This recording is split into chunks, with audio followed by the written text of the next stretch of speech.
시간 우리에게 주신 하나님의 말씀은 요한복음 20장 19절부터 23절입니다.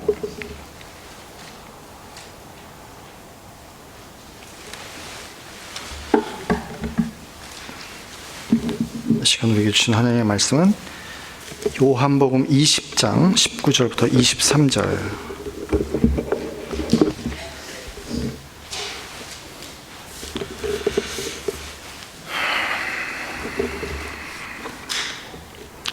제가 봉독합니다. 이날 곧 안식 후 첫날 저녁 때 제자들이 유대인들을 두려워하여 모인 곳의 문들을 닫았더니 예수께서 오사 가라데 서서 가라사대 너희에게 평강이 있을지어다. 이 말씀을 하시고 손과 옆구리를 보이시니 제자들이 주를 보고 기뻐하더라. 예수께서 또 가라사대 너희에게 평강이 있을지어다. 아버지께서 나를 보내신 것 같이 나도 너희를 보내노라.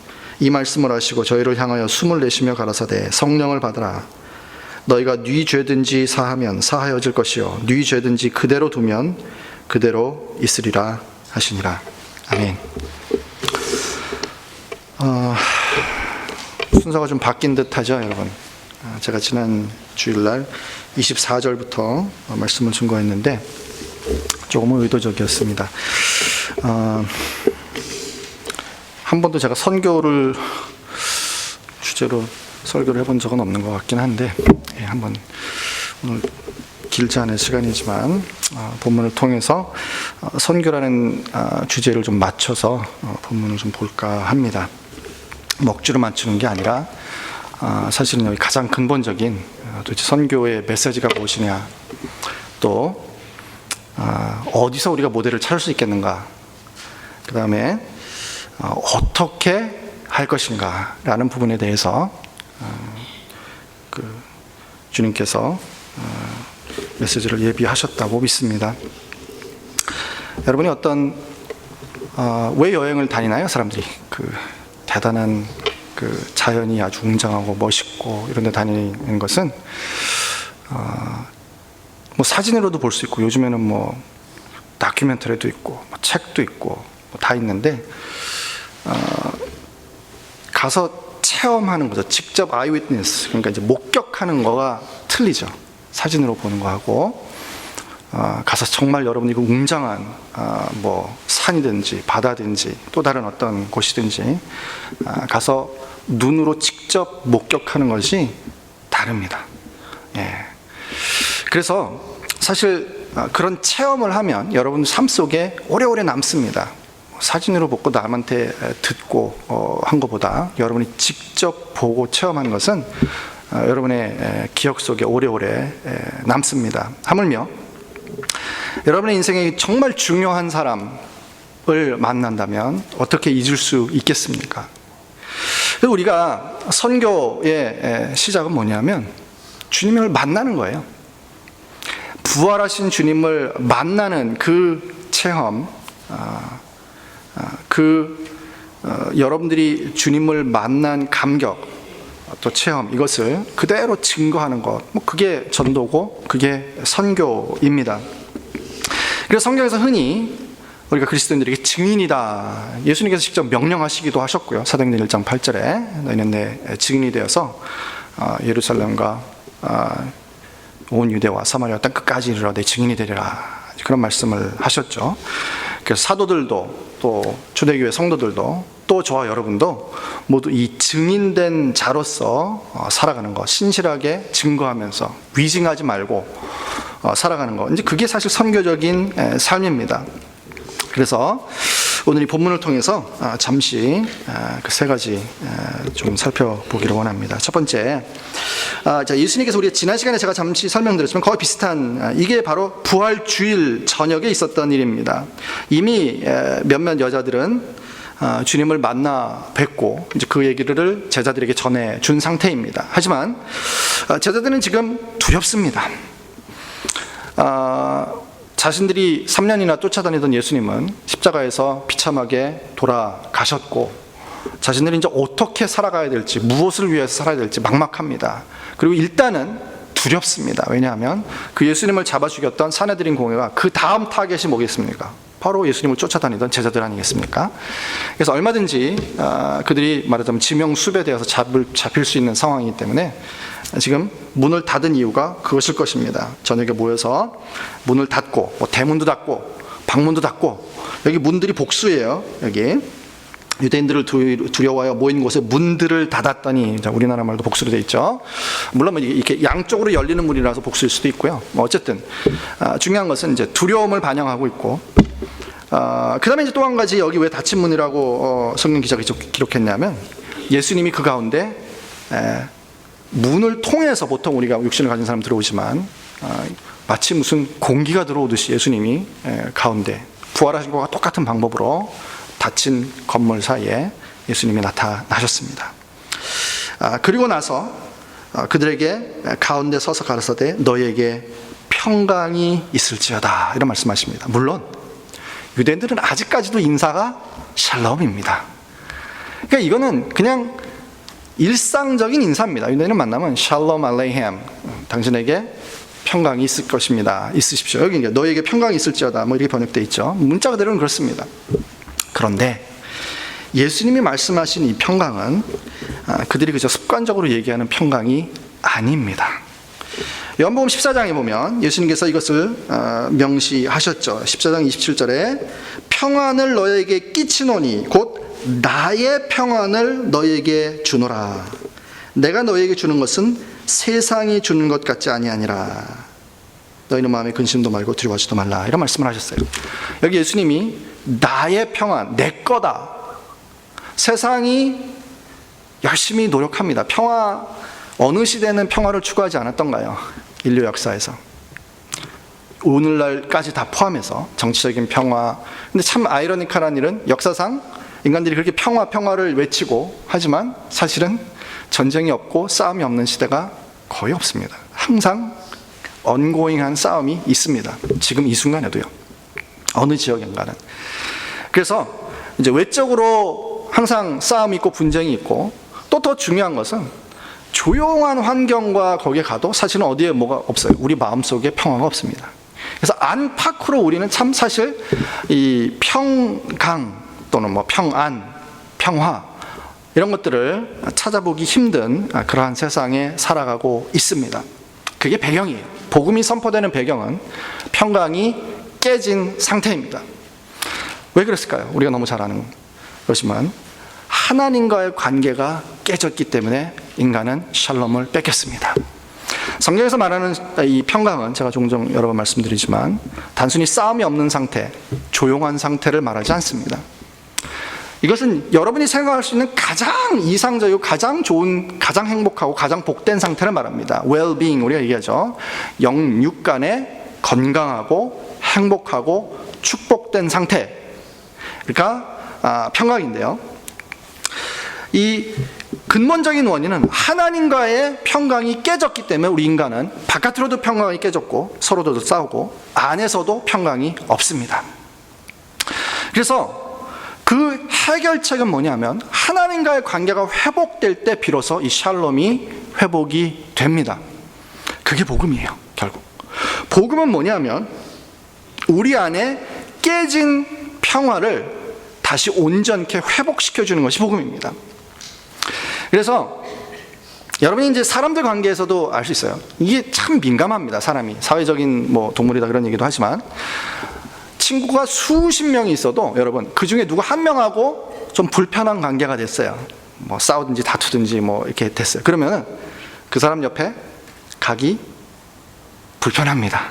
옆에 앉기도 불편하고 그 사람 집에 예를 들어서 무슨 생일 파티를 해서 간다고 해도 가고 싶지 않고 또 가면 바늘방석입니다. 이 사람 심리예요. 평화가 깨지면 여러분 가족 구성원과도 마찬가지고요. 그러니까 누군가가 아무튼 부부 사이가 됐던 자녀가 사이가 됐던 뭔가 이 불편함, 서로 말싸움을 했던 또 다른 이견이 있던 해서 이 불편한 관계, 즉 평화의 관계가 깨지면은요, 그것이 다시 회복되기 전에는 평화가 유지되지 않는 것이 원칙입니다. 그래서 우리 하나님과의 관계, 그게 무슨 얘기냐면 우리가 예를 들어서 조금 전에 예를 들었듯이 사람들과의 관계도 어떤 친구하고 관계가 틀어졌는데 그 친구 집에 가면 아주 불편해요. 그런 것처럼 우리는 하나님과의 관계가 틀어졌기 때문에 우리가 사는 세상이 누굽니까? 하나님이 만드시고 다스리는 세상이에요. 그러니까 이 세상에서 우리가 편안하게 살아갈 수가 없어요. 익숙해 있죠. 우리가 이 세상을 살아가는데 익숙하기 때문에 그냥 살아갑니다. 뭐 이게 그런가 보다, 인생이 그런가 보다 하고 살아가지만, 사실은 언제 아냐 하면 하나님과의 관계가 회복되는 순간 압니다. 그래서 예수님이 정말 내가 주는 평안은 세상이 주는 평안과 같지 않다라는 것은, 주님을 인격적으로 만나고 그리스도를 체험하게 되는 그 순간, 아, 세상에 이런 세계가 있었군요, 이런 평강이 있었군요 라는 것을 우리가 비로소 깨닫게 됩니다. 그게 복음을 통한 참다운 평강을 우리가 누리게 되는 순간입니다. 그래서 정말 이 세상을 다스리시고 주장하시는 하나님과의 관계가 회복될 때 우리 심령 가운데 진정한 평강이 회복되고, 그로 인해서 우리는 정말 이 복음의 축복을 누리게 됩니다. 그래서 사도 바울이 편지 쓰는 곳마다 계속 등장하는 게 뭡니까? 은혜와 평강이 너에게 있을지어다. 그리스도를 통해서 구원의 은혜가 주어지고, 그 다음에 그 구원이 우리에게 이를 때 하나님과 관계가 회복되어서 우리 심령 가운데 찾아오는 그 평강, 세상이 줄 수도 없고 모방할 수도 없고, 또 어떻습니까? 정말 좋은 것은 빼앗아 갈 수도 없습니다. 총으로, 칼로, 핍박으로, 그 어떤 압력으로도 주님이 내 평안이라고 하시는 그 평강을 우리에게 주실 때 우리에게 그 평강을 빼앗을 자가 없습니다. 자, 그것이 바로 이 복음의 강력한 메시지예요. 그 어떤 것으로, 뭐 돈으로도 힘으로도 권력으로도 그 어떤 것으로도 살 수 없는 이 복음만이 줄 수 있는 평강, 이것이 바로 우리의 어떻게 보면 가장 큰 무기죠. 사실 기독교가 가지고 있는 선교는 총칼로 하는 것도 아니고 돈으로 하는 것도 아니고 그 어떤 것으로 하는 것이 아니라 바로 이 평강이 무기입니다. 로마 시대에서부터 그 노예살이하는 그 사람들서부터 시작해서 이 평강이 퍼져 나갑니다. 그 당시에 로마 시민들은 뭐 부족한 게 없고 대부분 귀족들이고 뭐 경제적으로 유족하고 사회적으로 높고 뭐 권력도 가지고 있고, 그런데 이 노예들이 가지고 있는 평강이 없어요. 자기는 가질 거 다 가지고 누릴 거 다 누리고 사는데, 이 노예들이 가지고 있는 그 평강, 야, 부럽다. 도대체 저게 뭘까? 그게 매력입니다. 복음의 매력이에요. 우리가 정말 그리스도를 소유한 자로서 이 평강을 정말 증거할 수 있는 자들이 돼야 되겠습니다. 뭐 그것은 뭐 말로 하는 게 아니고요. 사실은 어떤 면에서 정말 주님을 소유하고 체험했는가, 목격했는가에 달려 있습니다. 자, 이제 평강이고요. 그 다음에 여기 제자들이 예수님을 이제 다시 만나게 될 때에 20절 보면 이 말씀을 하시고 손과 옆구리를 보이시니 그랬습니다. 예수님이 손과 옆구리를 보이신 것은 여러분이 잘 아시다시피 상처난 자국입니다. 못을 박히고 옆구리는 창을 통해서, 물론 예수님이 돌아가신 다음 일이지만 창을 찔러서 물과 피가 다 나오는 그러한 흉터가 있는 것입니다. 자, 그것을 보여주신 이유는 뭐냐면, 예수님이 내가 같은 사람이다, 혹시라도 이제 중간에 나타나서 내가 유령인가 이런 생각을 할 수 있으니까, 내가 너희들이 따라다니던 그 예수다, 그 동일하게 십자가에 못 박혀서 죽었던 예수다라는 것을 이들에게 직접 눈으로 볼 수 있게 하십니다. 자, 그걸 못 봤던 이제 도마가 우리가 지난 시간에 살펴봤지만요. 자, 그 다음에 또 한 가지 이유가 있습니다. 예수님이 자신의 상처를 보여주신 것은, 이것이 바로 승리의 흔적입니다. 너희를 위하여 고통을 받고, 너희를 위하여 대신 고난을 받고, 너희를 위하여 죽어서 이제 구속을 완성했다는 그러한 주님의 그 승리의 사인입니다. 이것이 예수님이 그들에게 보여주십니다. 그리고 나서 이제 제자들이 느끼는 감정은 뭐냐면, 뭐 기뻐할 수밖에 없죠. 제자들이 사실 예수님이 지난 시간에도 말씀드렸지만 이미 말씀했어요. 인자가 고난을 당하고 버림을 당하고 죽임을 당하고 사흘 만에 다시 살아나리라. 이미 여러 차례 제자들에게 말씀했지만 전혀 입력이 안 돼요. 이 예수님이 말씀했던 그 부분들이. 그래서 그 말만 하면 어땠습니까? 복음서 읽어보시면 제자들이 두려워하고 근심했어요. 그리고 묻기도 두려워하더라. 이 너무 감을 못 잡으면 선생님들이 그러죠. 보통 질문이 없는 것은 너무 모르든가 다 알든가 둘 중에 하나다. 너무 몰라서 질문을 못하는 거예요, 제자들이. 이게 도대체 부활이 뭘까? 그러니까 뭐 그런 소리는 하죠. 도대체 부활이 뭘까? 그들 속에 개념이 없습니다. 맨 마지막 날에 뭐 부활한다라는 뭐 그런 교리가 있으니까 그건 아니지만, 예수님이 말씀하시는 부활은 이거 도대체 듣도 보도 못한 개념인데 그게 뭘까? 묻기도 두려워하더라. 그게 제자들의 상태예요. 자, 그런 상태에서 예수님이 이미 요한복음 16장에 말씀을 하십니다. 16장 10절에 조금 있으면 너희가 나를 보지 못하고 또 조금 있으면 나를 보리라. 자, 이런 말씀을 하시고 22절로 넘어가 보면 지금은 너희가 근심하나 내가 다시 너희를 보리니 너희 마음이 기쁠 것이요 너희 기쁨을 빼앗을 자가 없느니라. 여기 똑같아요. 평안도 기쁨도 주님을 만난 사람의 그 기쁨과 평안은 누가 모방해서 그것을 줄 수도 없는 것이고 또 빼앗을 수도 없는 것입니다. 이게 바로 복음을 가진 사람들만 체험할 수 있는 독특한 축복인 것입니다. 자, 그게 바로 복음의 메시지입니다. 오늘 뭐 짧게 해야 돼요. 두 번째, 자, 예수님이 이제 그렇게 제자들을 만나시고 나서 21절에 보면 예수께서 또 가라사대 너희에게 평강이 있을지어다. 다시 평강을 선포하십니다, 이들에게. 그러면서 아버지께서 나를 보내신 것 같이 나도 너희를 보내노라. 역사상, 기독교 역사상 훌륭한 선교사들이 많이 있었습니다. 뭐 중국 내지 선교를 갔던 허드슨 테일러라든지 또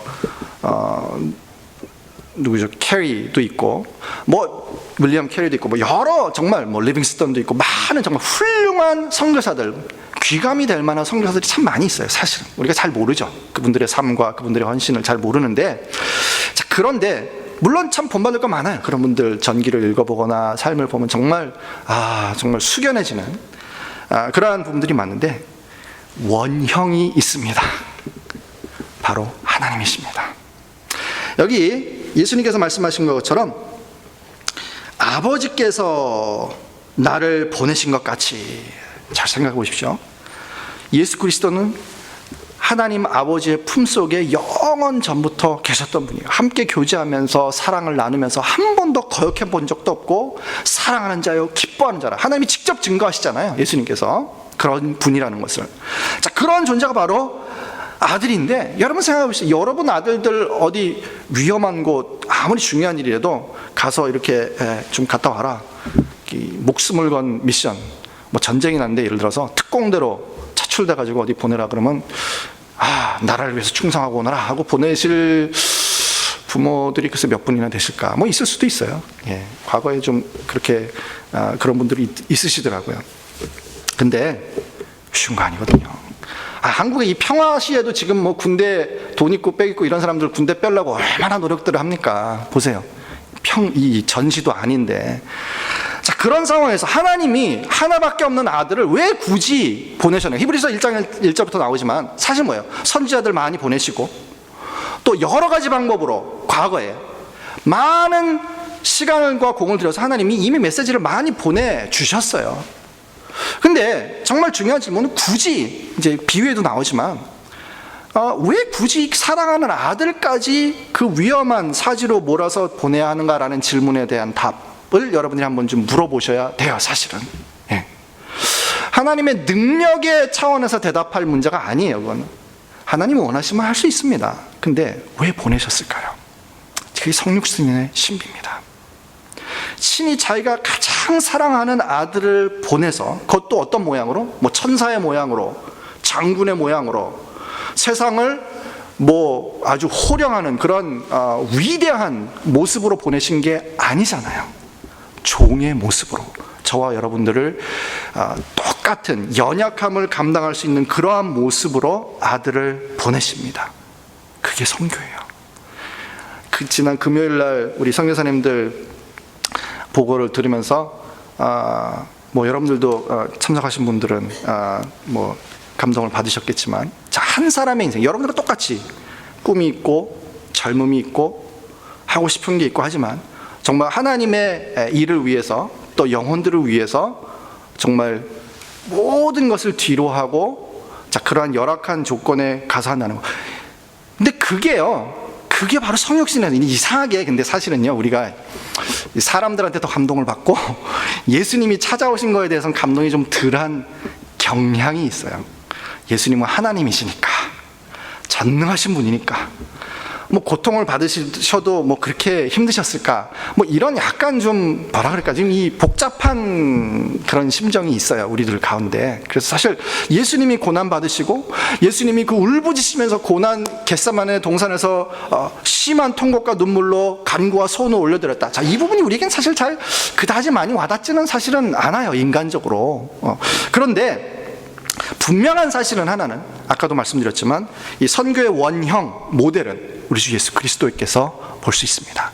하나님께서 파송하셨고요, 예수 그리스도를 우리들에게 우리와 같은 모양으로 마구간에서부터 나셔서 십자가에까지 죽기까지 복종하시는 그 순간까지 기꺼이 아들을 내어놓으시고, 아들은 순종하는 마음으로 우리를 위하여 가난해지셔서 모든 부요를 다 내려놓으시고 우리를 부요하게 하시기 위해서 친히 찾아오셨습니다. 그게 바로 선교의 원형입니다. 모델입니다. 그래서 이제 그 예수님께서 죽음을 거쳐서 다시 부활하신 다음에, 자, 그 다음에 어떻게 했어요? 아버지께서 나를 보내신 것 같이 나도 너희를 보내노라, 이겁니다. 그래서 예수님께서 제자들을 다시 파송하십니다. 하나님께서 아들을 보내신 것 같이 예수님께서 제자들을 세상을 향하여 파송을 하십니다. 그래서 오늘 말씀도 물론 이제 그런 부분이고요. 이제 조금 더 우리가 마태복음 28장 보면 이 마지막 부분, 지상 대명령이라고 하죠. 생각해 보니까 제가 지난번에 조면성 교수님 오실 때 제가 그 설교를 했네요.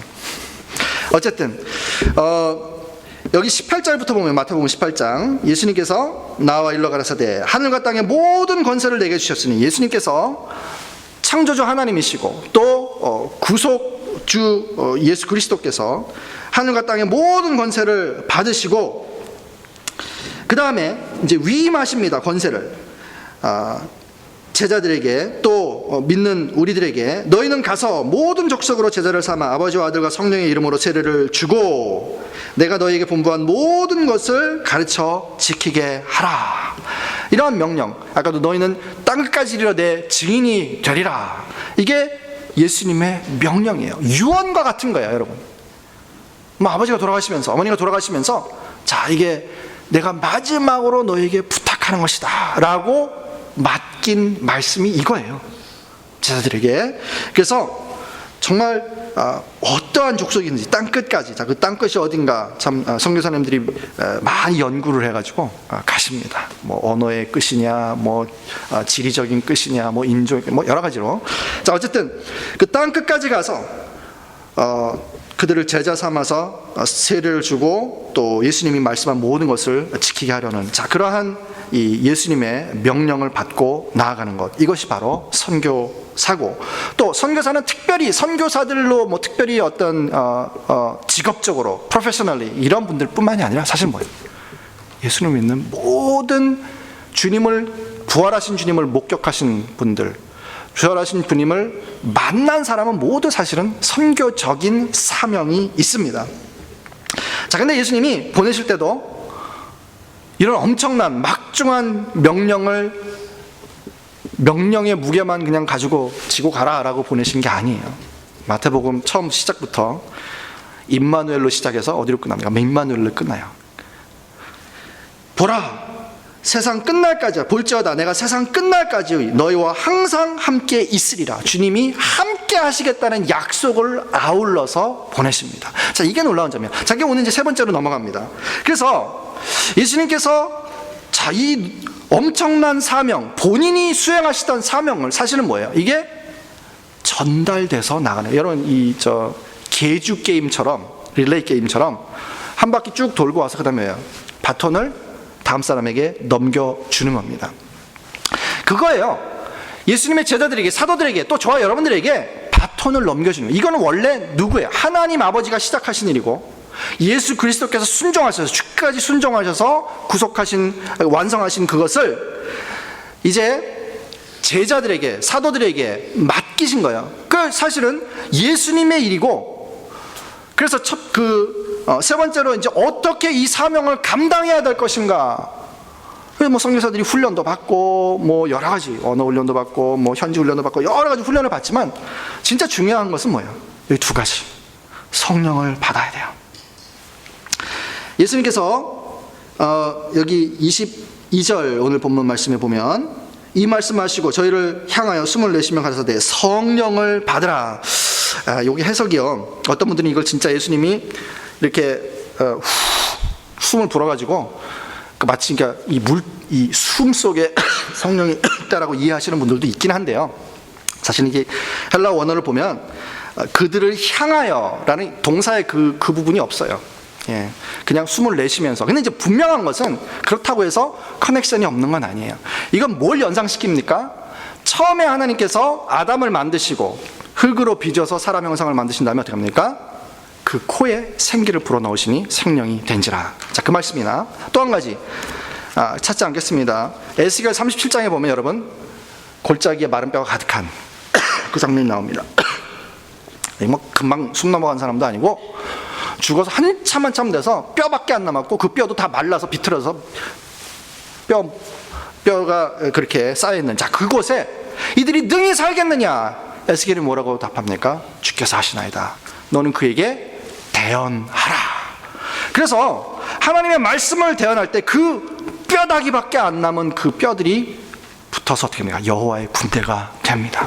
자, 그 장면들을 우리가 떠올릴 수 있는 말씀인데요. 그래서 자, 성령이 바로 그런 생명을 부여하시고 마른 뼈와 같은 죽었던, 우리가 지난번에 어떤 분 말씀하셨죠. 죽을 뻔했던 게 아니라 죽었던 사람들이죠. 우리가 모두 완전히 허물과죄로 죽었던 사람들입니다.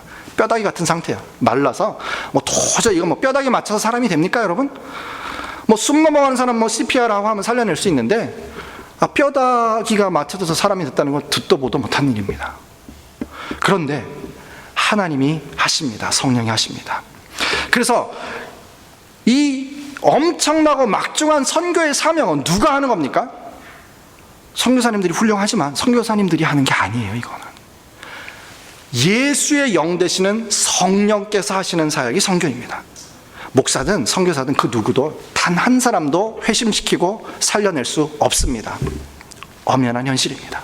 어딜 가서 뭐라든지 간에. 그래서 성령께서, 예수 그리스도께서 하시던 일을, 그래서 예수님이 내가 가는 것이 너에게 유익이라, 내가 가면 보혜사 성령이 너에게 와서, 그래서 성령을 기다려요. 이 말씀은 이제 누가는 사도행전 2장에 오순절 성령을 기록하지만 지금 이 말씀을 같은 선상에서 봅니다. 그래서 숨을 내쉬면서 성령을 받으라, 이제 곧 임하실 성령을 너희들이 받아서 권능을 받고 땅끝까지 이르러 내 증인이 되라는 그러한 말씀을 예수님께서 이제 요한은 요한의 버전으로 지금 하고 있는 거예요. 이 말씀을. 그래서 여기 숨을 내쉬면서 가라사대 성령을 받으라. 그래서 성령이 아니고서는 고린도전서 12장 3절 누구도 주시라 할 수 없습니다. 뭐 세상 없는 선물을 갖다 주고 뭐 달변에 뭐 모든 것을 해서 복음을 전해도 성령이 아니고서는 그 죽었던 심령을 다시 살려내어서 생명을 불어넣으시고 이렇게 생기를 불어넣으셔서 산 영이 되게 하시는 것은 성령의 역사입니다. 목사나 선교사나 하나님의 일을 하는 사람들은 그것만 의지할 수밖에 없습니다. 우리가 사람을 살려낼 능력이 없어요. 힘이 없어요. 또 그렇게 착각하면 큰일 납니다. 이단이 되거나 아주 큰 사고를 칩니다. 그래서 정말 이건 성령께 의지되어서 성령의 도구로서, 그럼 우리는 뭘 하느냐? 자, 그 답이 바로 이제 마지막 절이에요. 오늘 23절에 너희가 네 죄든지 사하면 사해질 것이요 네 죄든지 그대로 두면 그대로 있으리라. 자, 이 구절은 이제 천주교에서는 이건 이제 사제들의 권위로 생각을 하는데요. 그래서 죄를 사하는 권세가, 그래서 이제 뭐 고해성사도 하는데 사실은 이 말씀이 이제 마태복음 16장에 베드로가 신앙 고백을 했을 때 이 반석 위에 내 교회를 세우리니, 그러면서 내가 천국의 열쇠를 내게 주노니, 자, 그것도 같이 이제 맥락을 같이 하는 해석들이에요. 그래서 그 사제들이 이런 뭐 열쇠를 가지고 열었다 닫았다 하는 게 아니고요. 이것은 복음 선포함으로써 하나님께서, 성령께서, 자, 조금 전에 있죠. 성령께서 그 선포하는 복음과 함께 역사에서 살려내는 역사를 하신다라는 말씀입니다. 그래서 우리가 할 수 있는 건 그것밖에 없어요. 선포하는 거예요. 신실하게 선포하는 거예요.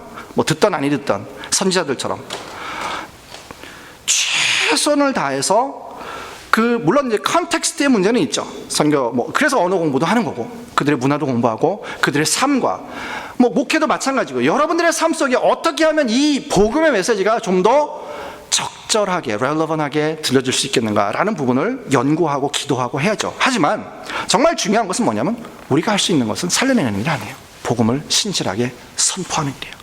그러면 성령께서 살려낼 자를 살려내시고, 또 그들을 통해서 하나님의 나라를 확정시켜 나가시는 것입니다. 이것이 바로 선교의 방법입니다. 그래서 오늘 이 말씀을 통해서 잠시 제가 정말 부활하신 그리스도를 증거하는 그 메시지의 핵심은 바로 주님이 저희를 위해서 회복시켜 주시는 그러한 평강, 하나님과의 관계의 그 평강과 또 말로 다 표현할 수 없는 기쁨, 그것이 우리 복음이 전달하는 메시지의 내용들이고요.